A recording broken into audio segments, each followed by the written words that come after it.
ভেরাবল two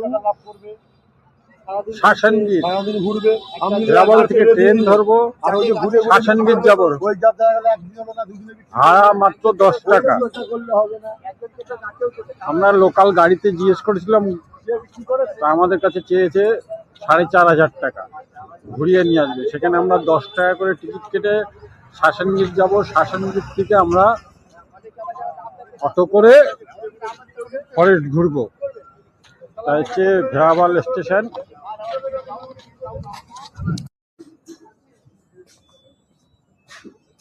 আমরা এখন ভেরাবল স্টেশনে আছি। এখান থেকে যাব শাসনগীর।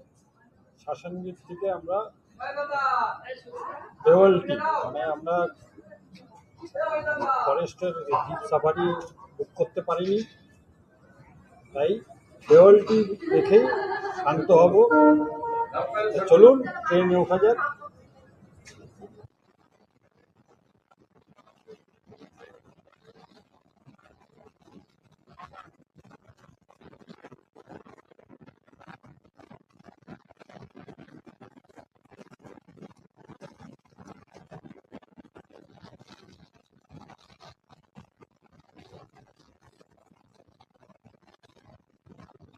প্রথম স্টেশন শ্রাবণী। তুমি ছেড়ে দিল।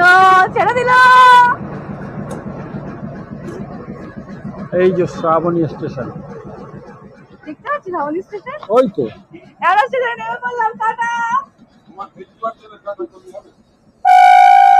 চলো উঠো। উঠে পড়লাম। এটি হচ্ছে তালালা জংশন, আমাদের সফরের দ্বিতীয় স্টেশন। এই জংশনে দাঁড়িয়ে আছে।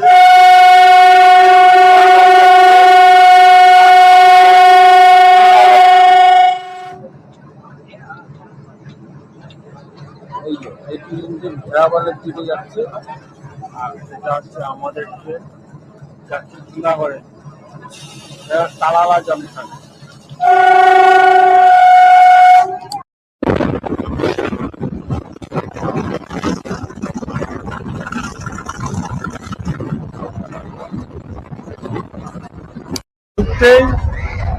বাদরের উৎপাত।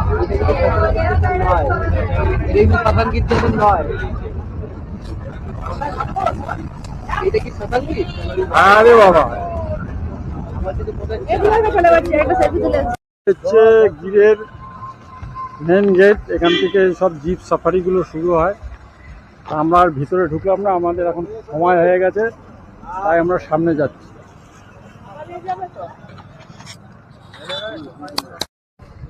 এই হচ্ছে গিরে অরণ্যের মেন গেট।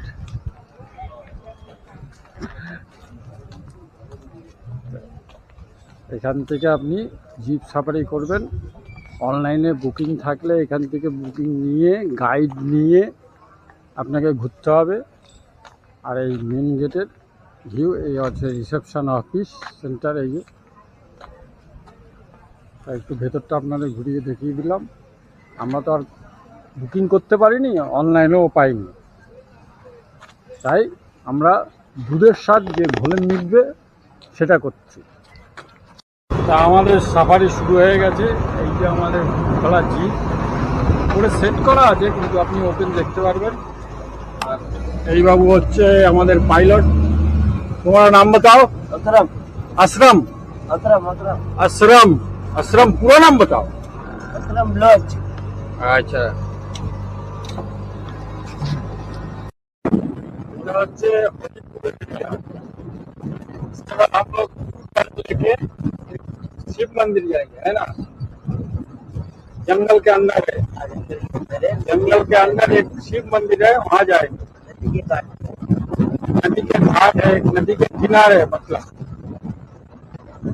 यहाँ से भी जहाँ सफारी होता है। ओ दीदी, गाड़ी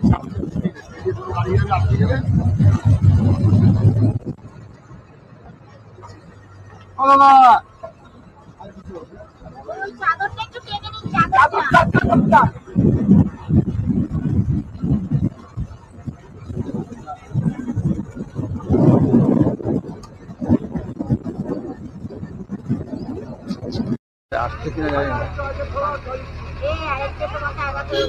ওই যে পেছনে একটা আছে। জঙ্গল ফঙ্গল দেখুন এইখানে একটা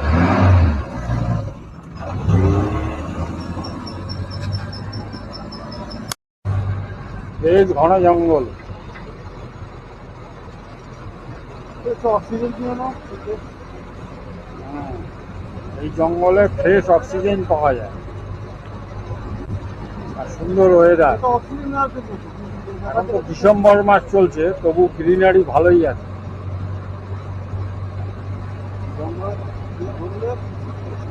এরপরে জানুয়ারি ফেব্রুয়ারি থেকে গ্রিনারিটা কমে যাবে।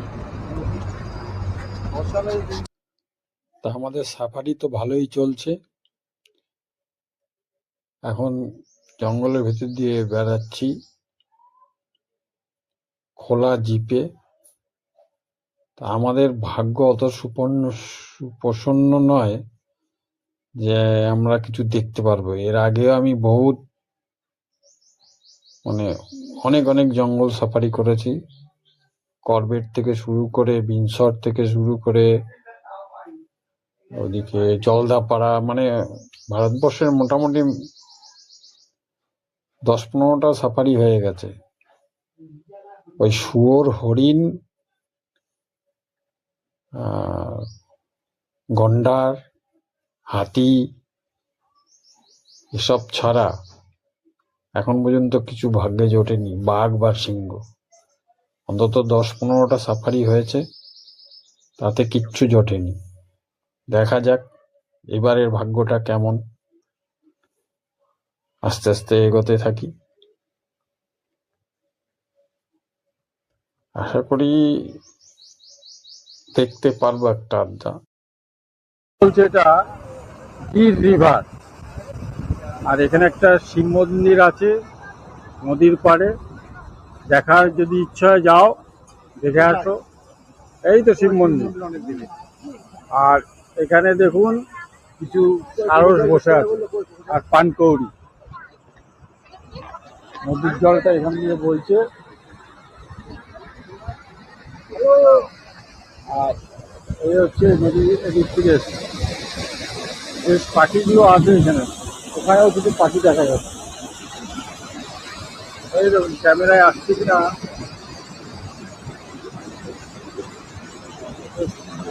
কারণ জল কোথায় জঙ্গলের ভেতরে আছে।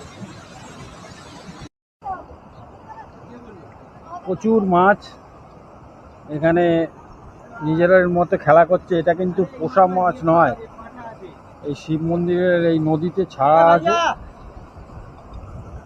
এখানে কিছু খাবার দিয়েছে দেখুন। এগুলো আমার কি মাছ বলতে পারবো না, তবে খুব সুন্দর লাগছে। পুরো এই নদীর ভর্তি মাছ আছে।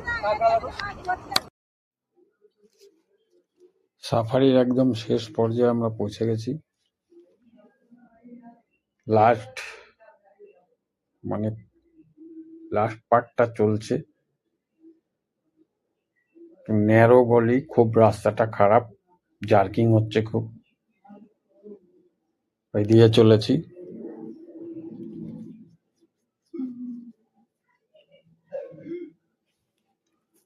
মনে হচ্ছে এবারও আর দেখা হলো না বাঘ সিংহ। ওই চিড়িয়াখানায় গিয়েই বাঘ সিংহ দেখে শান্তি করতে হবে। এরকম খোলামেলা জঙ্গলের বাঘ সিংহ দেখা আর চিড়িয়াখানার বাঘ সিংহ দেখা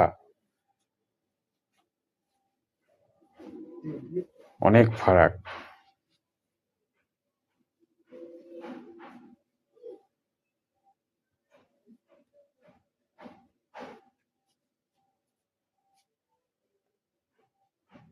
এখন দুপুর বাজে প্রায় 1:30। ওরা হয়তো সব লাঞ্চ করতে চলে গেছে, আর আমরা ওদের খোঁজে বেরোচ্ছি। ওরা লাঞ্চ করতে গেছে।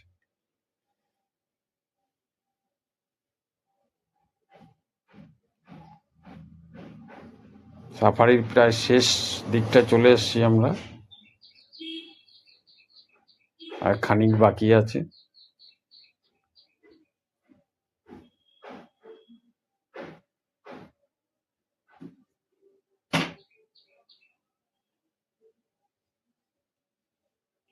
আর 5-10 মিনিটের মধ্যেই আমাদের সাফারি আজকে শেষ হবে। এবার আর মনে হচ্ছে আর হলো না এবারও।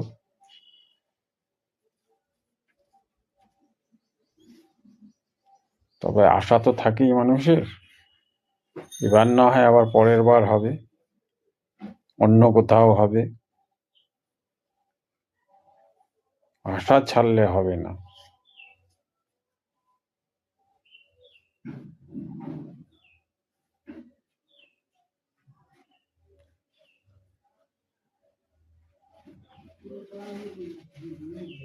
একটাও দলছুট থাকে না যে খেতে দেওয়ার দেরি হয়ে গেছে, সবাই লাঞ্চ করতে চলে গেছে।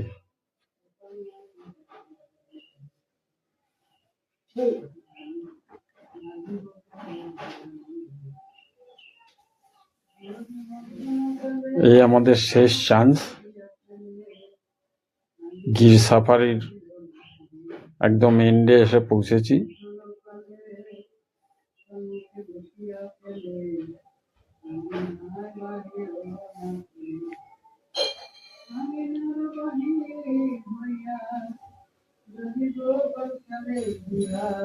মেইন যে সকালবেলার সাফারিটা হয় তাতে দেখার অনেক চান্স থাকে, আর বিকেলের দিক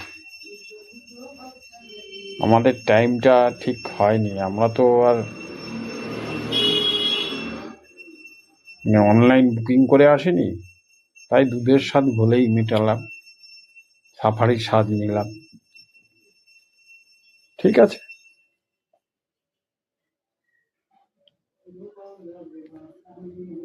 একদম শেষ পর্যায়ে, এখন সামনেই মেন রোডে উঠবো। তা হয়ে গেছে বন্ধুরা, আমাদের সাফারি শেষ। এবারও কিছু কপালে জুটলো না। চলো, নেক্সট বার দেখা যাবে। ওকে।